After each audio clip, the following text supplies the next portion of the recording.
ఇప్పుడు మనం ఒక థంబ్నైల్ పెట్టుకున్నామన్నా, కొంచెం మీరు అటు ఈ ఫోటో కనపడుతుంది. ఇప్పుడు ఈ థంబ్నైల్లో బండి సంజయ్ వర్సెస్ ఈటల, ఈ ఫోటో ఇప్పుడు నిజమా అబద్ధం అంటే మీన్స్ చాలా మందిలో ఒక డౌట్ ఉంటుంది, ఒకటే పార్టీలో ఉన్నారు కదా వీళ్ళంతా యాక్టింగ్ చేస్తున్నారు, ఎందుకు గొడవ పడతారు, ఇదంతా డ్రామా అది అని చెప్పి చాలా మంది మాట్లాడుకుంటారు.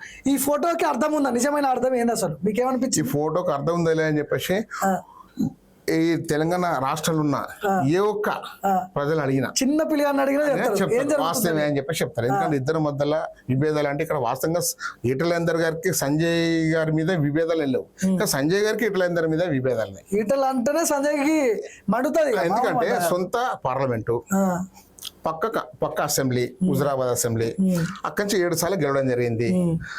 అక్కడ 7 సార్లు గెలిచి 2 సందర్భాల్లో మంత్రిగా చేయడం జరిగింది. అక్కడ వాస్తవంగా ఏంటంటే ఆ హుజరాబాద్ కాన్స్టిట్యున్సీ ఒకటి వారి చేతిలో ఉండాలి. వాస్తవంగా అయితే హుజరాబాద్ కాన్స్టిట్యున్సీ ఏ విధంగా ఉండాలంటే, ఇవాళ వీరి చేతిలో మొన్న జరిగే మున్సిపల్ ఎన్నికలు ఈటలేందర్ గారి చేతిలో ఉంటే హుజరాబాద్ మున్సిపాలిటీ కానీ జీతల్ మున్సిపాలిటీ కొట్టే అవకాశం ఉంటుండే. ఇవాళ ఆ కాన్స్టిట్యున్సీ పోకుంటేనే అయిపోయాడు. దానికి ప్రధాన కారణము పార్టీ కూడా అధిష్టానం కూడా ఆలోచించాలి. అంటే పార్టీ అధిష్టానము రాజేందర్ గారికి సపోర్ట్ చేస్తుంటే నమ్మనేను. పార్టీ అధిష్టానము కేంద్ర సహాయ మంత్రికి సపోర్ట్ చేస్తా ఉన్నది. ఆయన ఏది చెప్తే అధిష్టానం వింటుంది. భారతీయ జనతా పార్టీకి ఈటల రాజేందర్ ఎక్కువ, సంజయ్ ఎక్కువ అంటే ఇద్దరిట్లో ఎవరిని చూస్ చేసుకుంటారు? ఇప్పుడు భారతీయ జనతా పార్టీ వాస్తవంగా కరెక్ట్ పార్టీ నడిపితే కరెక్ట్ అధిష్టానం కరెక్ట్ లెవెల్ ఉంటే ఇద్దరు సమానం అనాలి.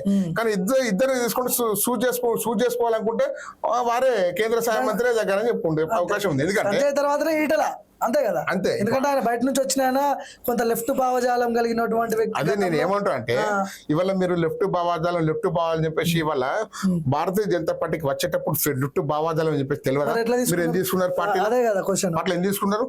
చేసుకున్నారు. ఉప ఎన్నికల్లో బీఫామ్ ఇచ్చిరా లేదా? ఇచ్చిరా లేదా? ఎమ్మెల్యే గెలిచిండా లేదా? అంతకుముందు హుజరాబాద్ అసెంబ్లీలో Bharatiya Janata party vote bank ఏంటంటే బిలో 5,000. మరి అక్కడ ఇవాళ హుజరాబాద్ ఓట్ బ్యాంక్ పెరిగిందంటే ఈటలేందర్ గారు వాళ్ళ మీద పెరిగింది కదా. ఎమ్మెల్యే గెలవడం జరిగింది. రెండోసారి ఎమ్మెల్యే టికెట్ అక్కడ ఇవ్వడం జరిగింది, మెడ్చల్ ఇవ్వడం జరిగింది. రెండెక్కలలో అతి కొద్ది % ఓడిపోవడం జరిగింది, సెకండ్ ప్లేస్ వచ్చి. మళ్ళీ మూడోసారి మల్కాజిగిరి పార్లమెంట్, దేశంలో అతిపెద్ద పార్లమెంట్ మల్కాజిగిరి, ఆ పార్లమెంట్ నుంచి కూడా బీఫామ్ ఇవ్వడం జరిగింది బీజేపీకి. అత్యధిక మెడతో గెలవడం జరిగింది. ఇన్ని రకాల బీఫామ్ వచ్చాక కూడా ఇంకా లెఫ్ట్ అని చెప్పేసి ఇతర పార్టీలు వచ్చాయని చెప్పేసి అనవసరం అండి. ఇవాళ మీరు గమనించండి, పశ్చిమ బెంగాల్ ముఖ్యమంత్రి ఎవరండి? బీజేపీకి పుట్టి పెరిగిందా? అస్సాంలో ముఖ్యమంత్రి ఎవరండి? బీజేపీకి పుట్టి పెరిగిందా? కాదు కదా. ఇక్కడ పార్టీకి ఎవరు అవసరము, ఎవరి ద్వారా పార్టీ అధికారం వస్తారనే చూడాలి. ఇక్కడ వ్యక్తులు ఇంపార్టెంట్ కాదు, వ్యవస్థ ఇంపార్టెంట్, పార్టీ ఇంపార్టెంట్. ఇప్పుడు మన ఈటల మీద పోస్టర్ లేపించింది బండి సంజయ్, అది ప్రపంచానికి తెలిసింది. ఇప్పుడు జయరామకృష్ణ అనే వ్యక్తి, నేను ఏమంటా, జయరామకృష్ణకు లైట్ డిటెక్టర్ పరీక్ష పెడితే వాస్తవం పెట్టుకో దొరికిపోతారా? అందరూ దొరికిపోతా. లైట్ డిటెక్టర్ పరీక్ష పెట్టాలి. ఎవరు ఫ్లెక్సిబుల్ ఆయన సొంతంగా పెట్టిండా, ఆయన ఉనికిండి మరి కేంద్ర హోంశాఖ సహాయ మంత్రి పెట్టించిండా, లేకపోతే ఇంకోళ్ళు పెట్టించారు అనేది ఆయనకు లైట్ డిటెక్టర్ పరీక్ష నిర్వహించాలి. అరవింద్ పేరు ఎందుకు వచ్చింది మరి? ఎందుకంటే ఇవాళ మీరు గమనించండి, బండి సంజయ్ కుమార్ గారు బీసీ బిడ్డ. ఈ బీసీ బిడ్డకు పోటీ ఎవరు? ఇద్దరు బీసీ బిడ్డలు పోటీకి వస్తారు. ఎవరు? మీ సేమే సామాజిక వర్గాలు అరవింద్ గారు, మున్నూరు సామాజిక వర్గం మేజర్ కమ్యూనిటీ తెలంగాణలో, ఈటలేందర్ గారు ముదిరాజ్ కమ్యూనిటీ మేజర్ సామాజిక వర్గం బీసీ బిడ్డలు, ఇద్దరు బీసీ బిడ్డలే. రేపు ఏది కావాలన్నా ఈ కేంద్ర హోంశాఖ మంత్రి పార్టీల పదవులు కానీ లేకపోతే మంత్రి పదవి రావాలని కానీ ఈ ఇద్దరు కూడా పార్టీ వస్తూ ఉంటది. బీసీ ముగ్గురు ఉన్నారు కాబట్టి ఆ ఇద్దరు ఎగరగొట్టాలి. ఆ ఇద్దరు ఎగరగొట్టాలని ఏం చేయాలంటే ఇద్దరు మధ్యలో విభేదాలు ఉన్నట్టు క్రియేట్ చేయాలి. ఇప్పుడు పోస్టర్ లో కూడా ఒక చిన్న లైన్ రాసిర్రు, ఇందూరు బిడ్డ రాజకీయంగా ఎదుగుతున్నాడనే మొత్తం బట్టగాల్చి మీద వేస్తున్నారు అందుకే అని చెప్పి ఒక చిన్న లైన్ రాసేప్పుడు అర్థమైపోయింది. రాపిచ్చింది మరి 100%. ఎగ్జాంపుల్ మనమే రాపించారు అనుకుందాం, మన పేరు పెట్టుకోంగా మనం. నేను ఏమంటాను, నేను అంటున్నా ఫ్లెక్స్ ఆయనే పెట్టించింది అనుకో, ఆయన పేరు ఎందుకు రాసుకుంటాడు? వద్దన్న లాజిక్ ఉండాలి. అంటే ఒక తప్పు చేసి ఆ తప్పును కప్పిపించుకోవడానికి తప్పులు చేస్తా ఉన్నాడు. మరి ఎవరు గైడెన్స్ ఇస్తున్నారు ఆయనకు? ఎందుకు ఈ తప్పులు చేస్తా ఉన్నాడు? పార్టీ ఆలోచించాలి. ముఖ్యంగా పార్టీ కన్నా ఎక్కువ ఇవాళ రాష్ట్రీయ స్వయం సేవక సంఘం సంబంధించిన ముఖ్యమైన వ్యక్తులు ఎవరైతే ఉన్నారో ఇవాళ ఈయన ఏబట్టి బదలమై పరిస్థితికి ఇవాళ నేను ఏమంటానా, ఇలా రాష్ట్రీయ స్వయం సేవక సంఘం తల్లి లాంటిది, అందరికి దేశంలో ఉన్న ప్రతి పౌరునికి తల్లి లాంటిది అది వాస్తవంగా. అట్లాంటి స్వయం సేవక్ సంఘ్ కూడా ఇవాళ ఒక ప్రెస్ నోట్ రిలీజ్ చేసే పరిస్థితి ఏర్పడ్డది ఇవాళ. Okay. నాకు బాధ అనిపించింది, ఒక సంఘం కూడా ఇంత బాధపడి ఒక ప్రెస్ నోట్ రిలీజ్ దానికి కారకులు ఎవరు? కేంద్ర హోంశాఖ సహాయ మంత్రి కాదా ఇవాళ?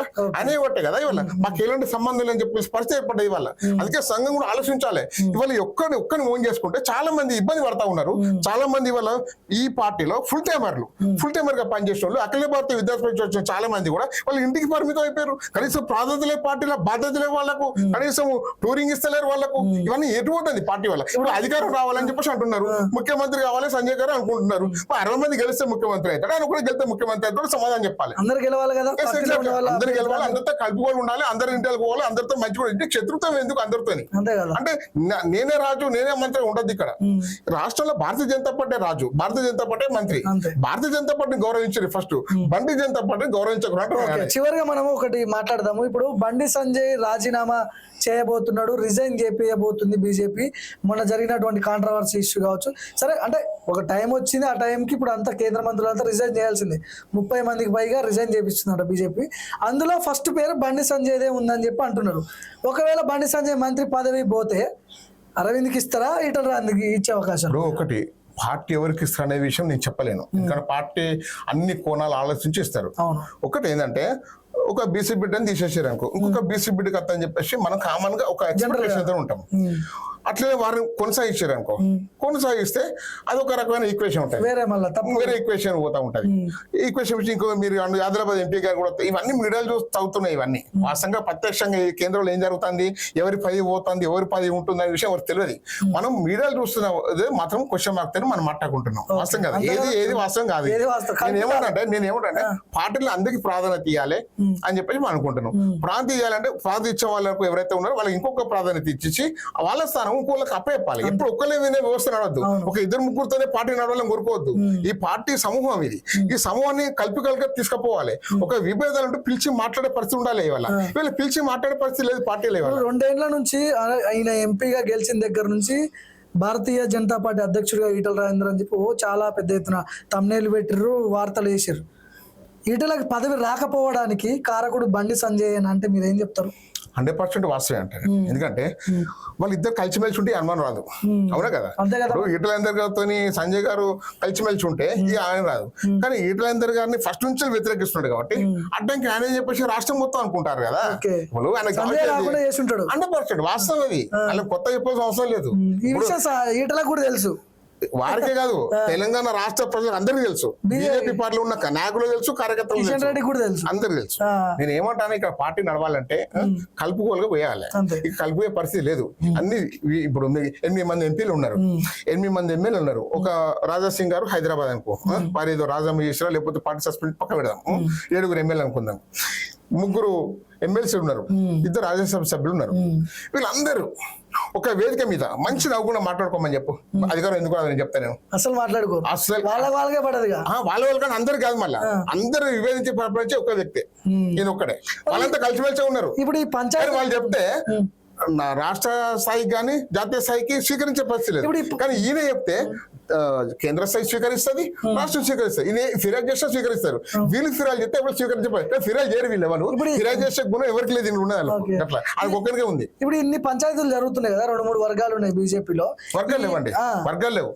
భారతీయ జనతా పార్టీ వర్గం, బండి జనతా పార్టీ 2 వర్గాలు. సరే, ఈ 2 ఇప్పుడు వీళ్ళిద్దరిని కూర్చోబెట్టి కాంప్రమైజ్ చేసి మాట్లాడి మరి సెట్ చేయలేకపోతున్నారు రామచంద్రరావు బీజేపీ చీఫ్. రామచంద్రరావు గారి పరిస్థితి ఏంటంటే, నేను చెప్తే అందరు వినాలనుకుంటే ఒక రకమైన పరిపాలన ఉంటది. కానీ ఇప్పుడు నేను ఫర్ ఎగ్జాంపుల్ నా బీఫామ్ గురించి నేను చాలా సార్లు నేను రాష్ట్రపతి అధ్యక్షుడు చెప్పడం జరిగింది. ఎందుకంటే వారి సంతకంతో వస్తాయి కదా. అప్పుడు రాష్ట్రపతి లేదండి, 2026 వారి రామచంద్రరావు గారు మొన్న వారే రాష్ట్రపతి అధ్యక్షుడు, వారి సంతకంతోనే బీఫామ్ వస్తుంది. నా బీఫామ్ కోసానికి వర్ష ప్రయత్నం చేయడం జరిగింది, కానీ ఏం చేయలేకపోయాడు. ఎందుకంటే కరీంనగర్ పార్లమెంట్ ఎవరిది, కేంద్ర హోంశాఖ శాఖ మంత్రి. ఏది ఉన్నా నేను ఇస్తే కాంట్రవర్సీ అవుతా, నా మీద అలిగేషన్ చేస్తాడు, భయం. మళ్ళీ కంప్లైంట్ చేస్తాడు, భయం. అంటే ఒక బురదలో రాయేస్తే ఎవరికి వెళ్తుంది, అందుకే ఆ ఉద్దేశం కొద్ది వాళ్ళు ఆ విధంగా ఉన్నారు. అందుకే ఇక్కడ అనే పార్లమెంట్ స్థాయిలో మీరు గమనించండి, ఆయన చెప్పిన వాళ్ళకే పదవులు, ఆయన చెప్పిన వాళ్ళకే నామినేట్ పదవులు, ఆయన చెప్పిన వాళ్ళకే బీఫామ్లు. ఈ పరిస్థితి వద్దంటున్నా. పార్టీ లైన్ లో నడవాలే పార్టీ అంటున్నా నేను, వ్యక్తి లైన్ లో పార్టీ నడవద్దాం కోరుకుంటున్నా నేను. ఓకే అన్న. థ్యాంక్ యూ అన్న, థ్యాంక్ యూ. సో ఇది బేతి మహేందర్ రెడ్డి గారితో స్పెషల్ ఇంటర్వ్యూ. చూస్తూనే ఉండండి భార్గవ్ టీవీ, సబ్స్క్రైబ్ చేయండి.